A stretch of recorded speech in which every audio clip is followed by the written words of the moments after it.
Boa noite a todos. Boa noite.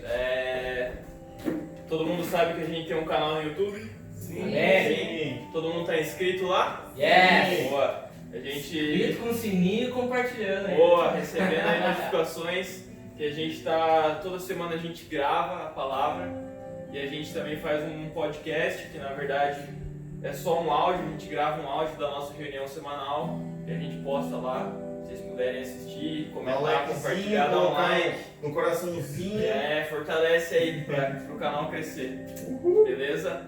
Hoje eu vou estar falando sobre o amor de Deus. Yes! Boa. Deixa eu fazer uma pergunta. Luara, você acha que Deus ama a todos? Sim, é verdade. Deus ama a todas as pessoas, certo? Mas agora deixa eu te perguntar. Fabiola, você acha que todas as pessoas elas desfrutam desse amor de Deus? Por que você acha que não? Ai, tem que falar. Se eu soubesse, me respondia. Fala o que você acha. Se sim, não, por quê? Por que eu não acho que... As pessoas desfrutam desse amor. Não, nem todos desfrutam Sim, desse amor. Porque nem todos teve realmente uma experiência com Deus. é verdade. Teve aquele encontro de verdade com Deus.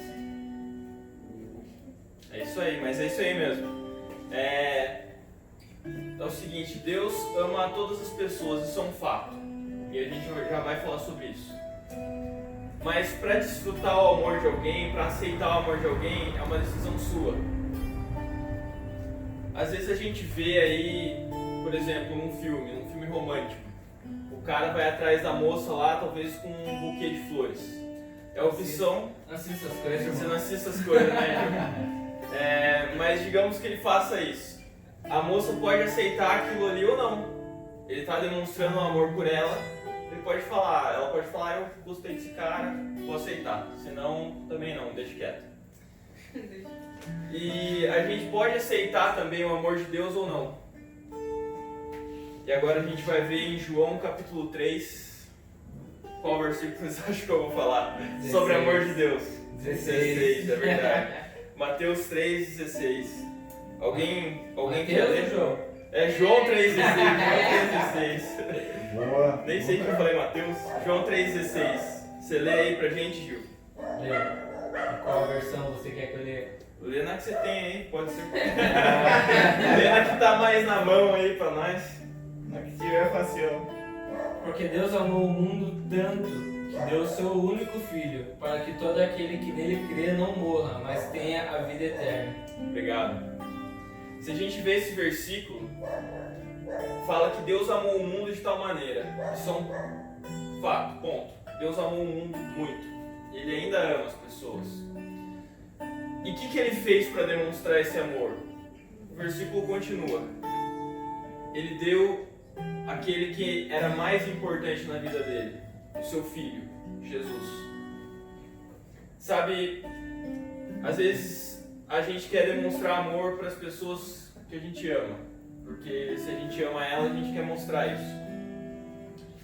E a melhor forma de mostrar é com atitudes, porque muitas vezes as pessoas elas falam uma coisa, mas elas pensam outra. Elas falam porque aquilo mostra uma aparência, mas o verdadeiro sentimento ele é demonstrado pelas suas atitudes. A pessoa pode falar assim: eu amo muito o meu pai, a minha mãe, ou no caso de alguém que é casado, eu amo muito a minha esposa, o meu marido. Mas se ele não cuida dessa pessoa, se ele não trata bem, se não ajuda naquilo que ela precisa, aquela pessoa realmente ama ela? Quem vê de fora parece que não ama nada, só é da boca para fora. Mas Deus, ele não faz nada da boca para fora. Deus, ele tem não só um amor tão grande, é um amor, ele é escandaloso. Não é que nem, às vezes quando, é que agora todo mundo aqui já tá ou casado ou quase casado, mas na época da escola, às vezes, digamos que alguém gostasse de você, assim.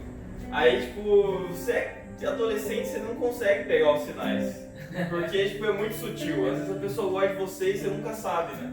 Porque você não conseguiu perceber. Mas o amor de Deus não tem como não perceber. O amor dele é tão forte e ele mostra tanto o amor dele que a gente sabe que Deus ama a gente. Só que muitas vezes a gente escolhe não acreditar nisso. E agora, o que amar a Deus, o amor de Deus nos permite? Qual que é a maior consequência desse amor? Respondeu? Pensa aí, o que você acha? O que você acha, Gil? A maior consequência do desse amor amor de Deus é a nossa salvação. É a nossa salvação, é verdade. Mas eu quero falar de uma forma mais bonita. Abre em João capítulo 1 aí, versículo 12 e 13. Tá? Algo. Alegria. Coisa que eu amo. Tem a ver, mas você já vai entender o que eu estou falando. João 1, 12 e 13. Eu vou pedir para vocês lerem a Bíblia dessa vez hoje, que vou ficar mexendo em parte aqui, é mais demorado. Achou? Pode ler então para mim, aqui desse lado. Eu? Isso, Eu acho que é 12 e 13, né? isso, 12 e 13. Porém, alguns creram nele e o receberam. E a esses eles deu o direito de se tornarem filhos de Deus. Eles não se tornaram filhos de Deus pelos meios naturais, isto é, não nasceram como nascem os filhos de um pai humano. O próprio Deus é quem foi o pai deles. Obrigado. O que está falando? Jesus fala assim, todos aqueles o quanto receberam, todos aqueles que receberam essa demonstração de amor, deu-lhes o direito, ou seja, você recebeu esse direito de ser chamado, de ser filho de Deus.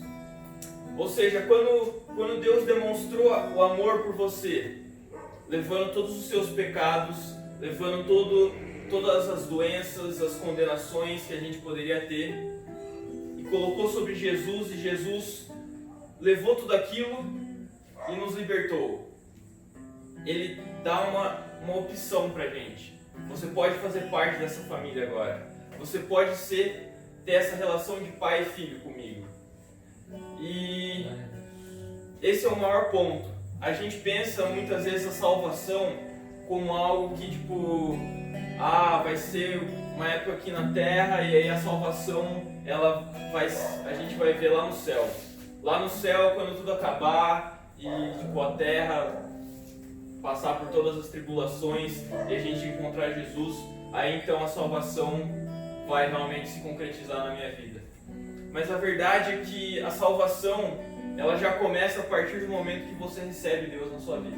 A sua vida já muda completamente, porque você recebe esse direito de ser filho de Deus.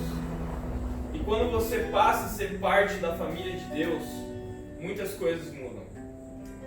Pensa você, do jeito que você está agora.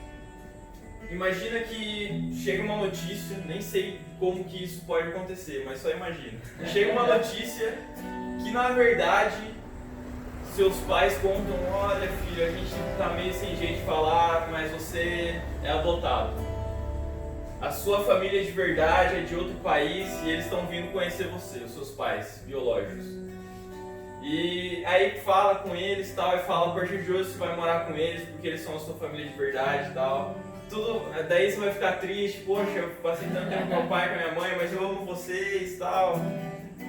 E aí sua vida vai mudar demais, porque você está numa família nova.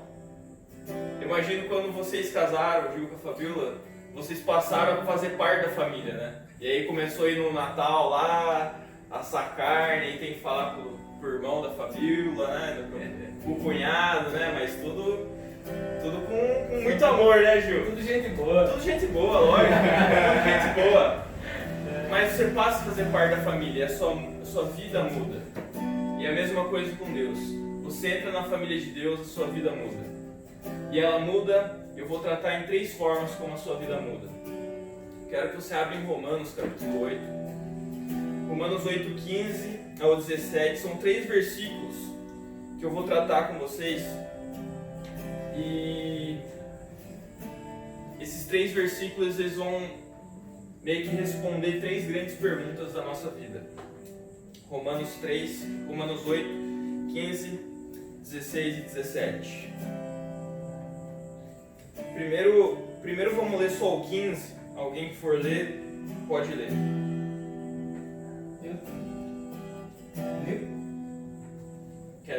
Pode ler. Pois vocês não receberam o Espírito que os escravize para novamente temerem, mas receberam o Espírito que os torna filhos por adoção, por meio do qual chamamos Abba, Pai. Obrigado. Aqui está falando que nós recebemos não um espírito que nos escraviza, mas um espírito de liberdade, que clama Abba, Pai. Você está vendo aqui, Abba, Pai, significa Pai querido, ou é uma forma muito íntima de você chamar Pai. Isso quer dizer que você tem uma relação muito próxima com seu Pai. E a partir do momento que você recebe a Deus na sua vida, você também recebe o seu Espírito, o Espírito Santo de Deus. E Ele é o que nos coloca nos caminhos de Deus. Porque muitas coisas a nossa própria mente não consegue compreender. Talvez você já tenha sido alguém que não logo de cara já chegou na igreja. Provavelmente você antes tinha sua vida fora da igreja, você era uma pessoa normal, conforme os padrões da sociedade. E aí você começa a servir na igreja, você começa a frequentar lá, você começa a entender outras coisas que você antes não entendia. E às vezes você para conversar com alguém, a pessoa, ela quando ela sabe que você mudou de verdade, pra ela aquilo não faz nada sentido, nenhum sentido. Ela fala, mas como isso? Ela pergunta algumas coisas pra você. Mas como aquilo? Porque ela não consegue entender, é muito distante para ela. Mas quando a gente recebe o Espírito Santo, a gente começa a entender verdades espirituais, coisas que elas existem, mas os olhos das pessoas normais estão tapados para isso. Mas a gente passa a ter esse conhecimento espiritual. E aqui está falando que a gente recebeu um espírito de liberdade, não de escravidão. Por que fala isso? Hoje em dia, na verdade, desde que o mundo é mundo, as pessoas elas têm as suas vontades e elas querem fazer com que as suas vontades sejam saciadas, sejam realizadas. E para isso, elas acabam às vezes se envolvendo em muitas coisas. E elas acabam se tornando um escravo daquilo. Talvez para alguém que nasceu numa família muito rígida, que sempre cobrou demais, talvez aquilo que te escraviza é fazer com que os seus pais finalmente gostem de você, te aceitem. Tem pessoas que, às vezes, por crescer numa condição muito humilde, por estar numa família que não era muito abastada, aí ela sempre colocou que precisava de dinheiro, tem que correr atrás, tem que trabalhar. Aí ela acaba sendo escravizada pelo dinheiro, porque é aquilo que ela busca. Às vezes a pessoa ela cresceu num lar quebrado, onde o pai não se dava com a mãe, e aí eles se separaram, aí você não tinha um bom relacionamento com os seus irmãos, porque a família não era bem estruturada. E aí a pessoa ela acaba se tornando um escravo de falar assim, eu também na minha família não vai ser assim, a minha esposa não vai ser como minha mãe, ou o meu marido não vai ser como meu pai. E aí você acaba se escravizando naquela visão de família que você tem. E é claro, falando do pecado que está aí fora. As pessoas elas procuram se divertir, elas procuram ter prazer em coisas que acabam aprisionando elas. Eu estava vendo uns vídeos esses dias que um cara lá nos Estados Unidos, ele faz vídeos com pessoas assim que são sem teto. E ele entrevista vários tipos de pessoas sem teto. Um deles era um menino, assim, ele tinha uns 18 anos. E daí ele perguntou assim, mas quanto tempo você já está na rua? Ele falou, já tem 11 anos que eu já sou morador de rua. Então ele já começou, ele tinha 11 anos, 7 anos.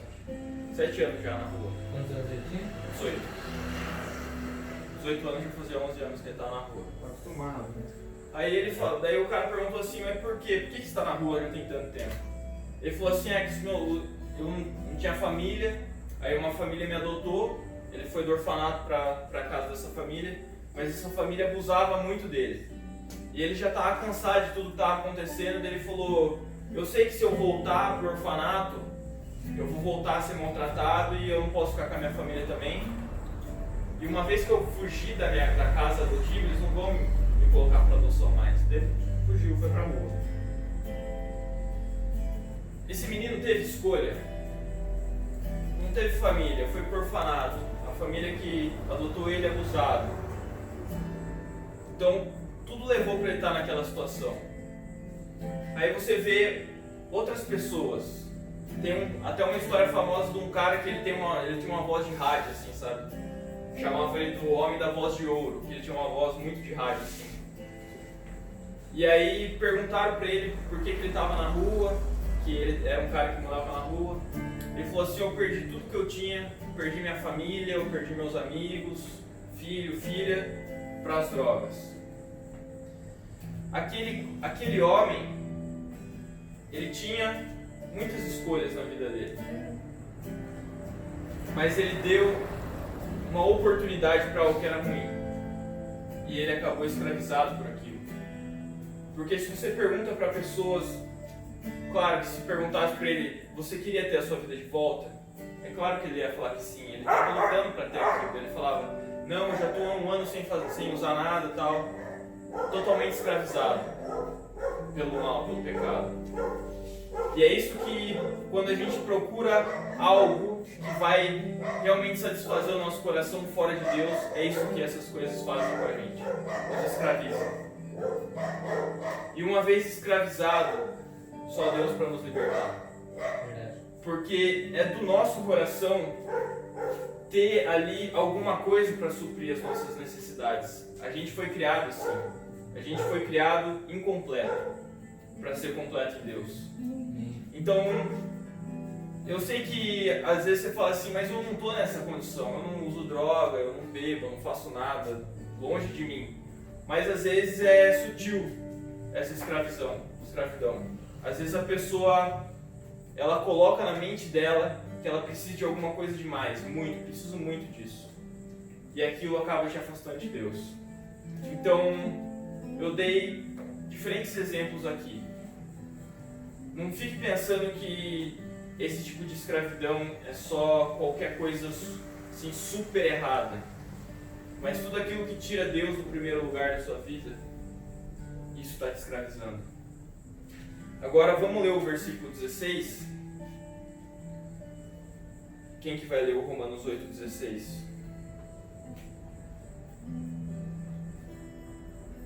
Pode ler. O Espírito de Deus se une com o nosso Espírito para afirmar que somos filhos de Deus.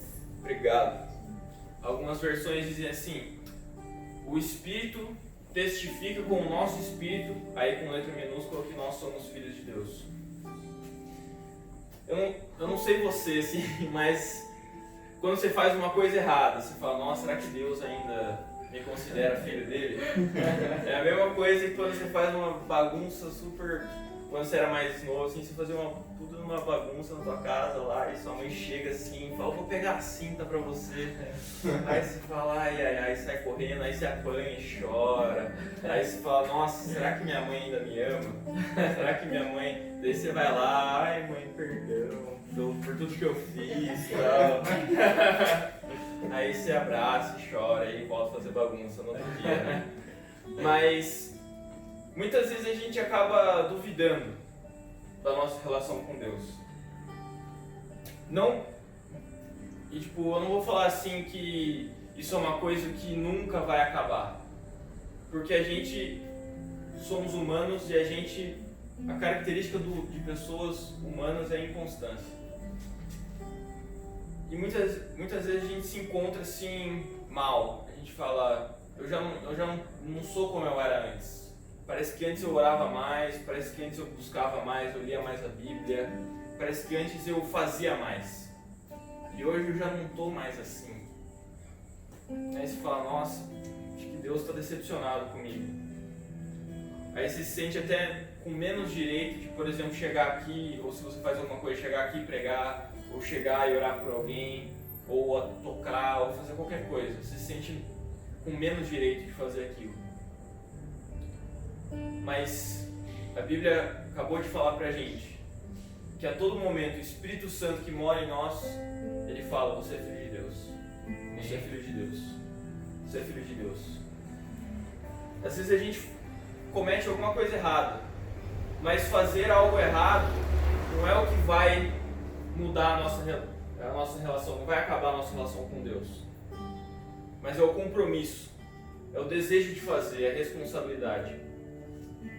Estava vendo uma pregação de um cara que eu gosto aí, o Timothy Keller, e ele estava falando assim que a nossa relação com Deus é a mesma coisa como um cara que foi num orfanato para adotar uma criança. E ele chega na primeira criança e fala assim: você vai me obedecer em tudo? Aí a criança fala assim: não tem como obedecer você em tudo. Aí ele fala: beleza. Aí chega em outra criança e fala: você vai me obedecer em tudo? Daí a criança fala: sim, eu vou obedecer você em tudo. Daí ele foi lá e adotou aquela segunda criança.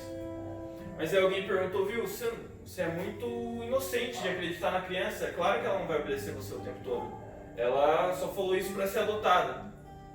Ele falou assim: mas o que eu estou buscando não é alguém que vai me obedecer o tempo todo, mas é alguém que está disposto a me obedecer o tempo todo. É diferente. Deus, Ele quer que a gente faça tudo que é certo, com certeza, e se afaste daquilo que é errado. Mas o principal motivo que permite que a gente tenha uma relação com Deus é: eu quero fazer o que Deus quer que eu faça. Vou fazer 100%? Não. A gente erra, normal. Às vezes, numa hora a gente fala alguma coisa que não devia, às vezes a gente faz alguma coisa por impulso. E é normal isso, não tem como você segurar às vezes. Porque ele é no momento. Mas o que você vai fazer depois desse momento que vai definir: eu realmente estou disposto a servir a Deus? Porque se alguém realmente está disposto, ela vai ver que ela errou e vai voltar atrás. Mas se alguém só é da boca para fora, ela vai falar: mas que mal tem, todo mundo erra, e vai deixar por isso mesmo. Então no seu relacionamento com Deus, você tem que ter o desejo de fazer a vontade de Deus sempre. Eu não estou falando aqui que é uma desculpa para viver errando, não é assim. Mas é como o seu coração lida depois com que você erra.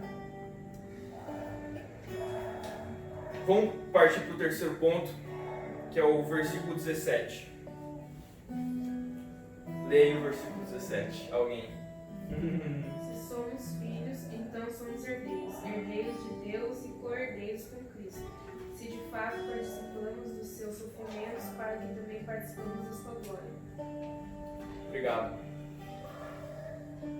Uma vez com que a gente entrou nessa família de Deus, a gente recebeu uma herança. A Bíblia diz assim: se Deus não poupou nem mesmo seu próprio filho, como não vos dará juntamente todas as coisas com ele? Ou seja, Deus já deu o que ele tinha de melhor, que era Jesus.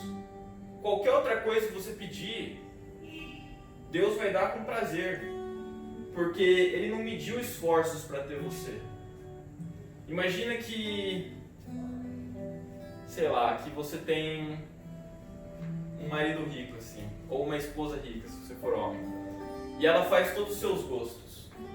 E aí você pede um dia você fala assim: eu quero ver se ela me ama mesmo. Aí você pede uma coisa assim absurda até, e ela pega e faz. Você não fica confiante que ela vai fazer qualquer coisa depois disso? Você fala assim: nossa, depois que ela fez isso, dá pra pedir qualquer coisa. Você tem total confiança naquela pessoa. É a mesma coisa com Deus. Depois que Ele chegou ao ponto de dar a vida de Jesus por nós, Ele não tem como ir além daquilo. Ele já fez o máximo que Ele tinha que fazer, que dava pra fazer.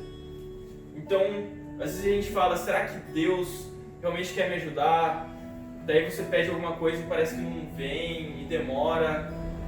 Cara, se não tá vindo é porque não é para receber agora, não é porque Deus tá bravo ou porque você não tá fazendo as coisas direito, é porque não é agora. Deus, Ele quer dar coisas boas pra gente, Deus, Ele quer ver os filhos dele bem. E Ele já deu tudo.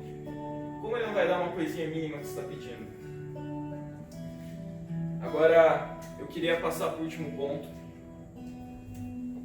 Hoje em dia, Claro que isso eu estou falando do que eu acho, do que eu vejo, das pessoas com que eu convivo. As pessoas, elas passam 3 grandes problemas na vida dela, nas vidas delas. Primeiro, hoje em dia eu acho que as pessoas, elas sentem que não tem um senso para elas existirem, sabe? Eu vejo muita gente reclamando na internet, sim, principalmente nessas páginas, tipo, graduação da depressão, essas coisas. Tipo, a pessoa entra lá e reclama que, mas você vai entrar no emprego e você vai trabalhar para o seu patrão ficar rico e você, tipo, só vai sofrer. Ou eles falam assim, você estuda tanto para entrar no vestibular, para passar no vestibular, entrar na faculdade, mas daí você chega lá e o xerox é R$10. E, tipo, eles falam várias coisas assim, sabe? Como se nada que você fizesse realmente tivesse sentido. As pessoas, tipo, reclamam muito disso na internet. E às vezes eu penso que, imagine que você não conhece a Deus.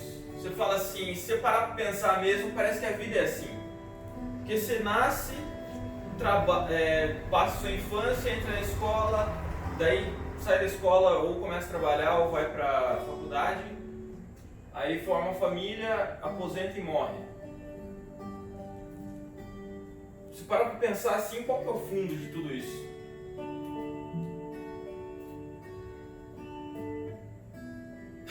Eu tava vendo um cara falando assim, não lembro, mas era uma coisa assim, tipo, nem tem porquê fazer nada disso, então já que o mundo vai acabar mesmo, nem vamos estudar, sabe? Tipo, falando umas coisas assim, né? Já que vamos ficar sobre um videogame, já é. Revoltado da vida. Mas a verdade é que nessas coisas, isso não é o que vai dar sentido pra nossa vida, e não é mesmo. Porque tudo isso aí é passageiro, e uma hora que passou, digamos que a gente viva aí 80 anos, viveu 80 anos, acabou, já era. Mas para alguém que tem uma relação com Deus, alguém que acredita em Deus, a gente sabe que isso aí é o mínimo do mínimo que a gente tem. A gente vai viver uma vida com Deus, e quando você vive uma vida com Deus, a vida passa a ter sentido. Você chega, às vezes, algum momento de oração, não sei se você já sentiu isso, você fala assim, tá muito intensa a presença de Deus, você fecha os olhos e fala assim, cara, parece que eu nasci para estar aqui agora, porque eu me sinto completo agora. Parece que tudo que eu passei antes já nem vale mais de nada. Lembra de uma vez que nós estávamos orando e aí acabou essa oração e todo mundo falou, nossa, o que foi isso? Eu lembro que a primeira coisa que eu falei foi, eu estou decepcionado com a realidade dessa terra. Eu estou decepcionado porque nada que eu viver, tipo, aqui no mundo vai superar isso que eu acabei de viver. É só o que Deus pode me dar. Eu sei que às vezes é difícil acreditar, a gente falando assim, um testemunho, mas, cara, quando você sente a presença de Deus de verdade, ali, tipo, pegando fogo em você fala, nossa, eu posso dirigir o carro mais da hora que tiver, eu posso viajar nos lugares mais lindos que tiver, eu posso ter tudo que eu quero. Não vai chegar perto do que Deus tem pra mim. Não vai. Porque Deus é sobrenatural, cara, não tem como. Então, pare de colocar o senso de existência da sua vida nesse tipo de coisa passageira, porque você vai se decepcionar, não faça isso. Coloque o seu senso de vida, aquilo que você realmente quer fazer em Deus. Cara, Deus, ele surpreende a gente, de verdade. E, mais uma coisa, não fique buscando a Deus como alguém que quer, tipo, passar num concurso, ou como alguém que quer passar num emprego. Nosso relacionamento com Deus tem que ir além. Às vezes a gente quer fazer as coisas pra Deus, tipo, tudo pensadinho, e eu vou fazer desse jeitinho aqui. Mas eu só tenho 10 minutos por dia, então é o que tem pra hoje. E às vezes a gente não faz um sacrifício pra Deus. Se a gente não der o nosso melhor, como é que Deus vai dar o melhor dele pra gente? Como que a gente espera receber o melhor de Deus? Às vezes a pessoa chega na cela e não sente nada na oração, mas você também orou hoje, você leu a Bíblia hoje, você espera que você tenha um momento incrível aqui com Deus, mas qual que é o seu comprometimento com Deus? O segundo ponto que eu acho que hoje as pessoas elas sofrem muito é esse sentimento que elas estão sozinhas, que ninguém realmente entende elas. Que você não me entende de verdade quem eu sou, ou tipo, às vezes as pessoas entram num relacionamento assim, mas não é bem aquilo que elas acham. E aí elas brigam com os amigos dela, porque elas estão carentes. Complexo de inferioridade. As pessoas hoje em dia, elas se sentem carentes. Não, desde sempre as pessoas se sentem assim. Porque Deus nos criou pra gente se sentir amado. É por isso que a gente foi criado. Pra gente ter um relacionamento com Deus e a gente amar Ele e Ele amar a gente. É pra isso que Deus nos criou. Então, às vezes eu vejo as pessoas, elas querem se sentir admiradas. As pessoas, elas querem que as pessoas olhem para ela. Mas pensa, qual que é o máximo que alguém pode alcançar? Às vezes alguém que gosta muito de música, ela fala, quando eu chegar no topo e todo mundo me admirar pela minha música, aí então aí eu vou estar completo. Ou a pessoa que talvez sonha com, sei lá, hoje em dia você pergunta pra uma criança que ela quer ser youtuber. Tudo bem, né? Melhor época era ser jogador de futebol, né? Mas enfim, hoje em dia quer ser youtuber. Aí o cara começa a fazer vídeos no YouTube e ele chega lá, igual o Whindersson lá, milhões de seguidores, de inscritos. Ele fala, agora sim minha vida vai começar, tá nos trilhos. E ela se sente ali admirada. Mas você acha que aquilo consegue manter uma pessoa? Não. Jamais. Jamais. Você vê tantas pessoas que Tudo fazem vai sucesso. passar, né? Tudo passa. Aí depois o cara ainda... Se ele depende disso, é mais cruel ainda. Porque o cara um dia tá lá no topo e todo mundo conhece ele. No outro dia o cara vai lá e ninguém sabe quem ele é. Eu vi uma entrevista do Supla esses dias. Tipo, não sei se ele algum dia foi famoso, mas bem mais do que ele é hoje, né? E aí, tipo, era um cara mano da ver entrevistando ele na rua, assim, sabe, com um celular. Aí eu fico pensando, nossa, o cara, eu sei que ele já foi meio famoso, ele parece que já participou bem, é um cara até que era famoso. E ele fala assim, se a vida dele era fama, hoje em dia ele não tem isso. Se ele baseou a vida dele nisso, ele deve se sentir devastado, porque ele não tem aquilo mais. Verdade. As pessoas, elas querem ser amadas por alguém. Elas querem ser admiradas, elas querem ter um relacionamento onde elas se sintam completas. Onde elas falem assim, eu estou me sentindo bem por causa disso. Mas infelizmente, na verdade felizmente, você vai procurar isso em todos os lugares e não vai achar. E quando você vai achar, você vai falar, cara, era Deus o tempo inteiro. Corri atrás de um monte de coisa, parece que lutei, suei, e na verdade sempre foi Deus. Eu sei que é difícil, às vezes é difícil a gente acreditar nisso, né? Porque a gente fala assim, mas eu quero fazer isso, eu quero muito, e viver pra Deus assim é uma coisa tão que eu não tenho onde pegar, sabe? Porque não tem garantia de nada, não sei se vai dar certo. Mas com Deus a gente tem que acreditar, a gente tem que ter fé. Então, eu não tenho como provar pra você isso que eu tô falando. Eu não tenho como falar assim por A mais B, se você fizer isso que eu tô falando vai dar certo. Não. Tudo que eu tô falando é acredite. Acredite em Deus. Pare de acreditar naquilo que você vê, naquilo que as pessoas falam pra você. Pare de seguir essa tendência que todo mundo tá seguindo. Que você vê na internet, que você lê no jornal, que você liga a TV, tá falando. Que todo mundo tá caminhando pra mesma direção, buscando as mesmas coisas. Deus olha e fala, eu tenho coisas muito melhores, mais incríveis do que tudo isso. Só que você tem que acreditar. Queria que você ficasse em pé agora. Meu Deus.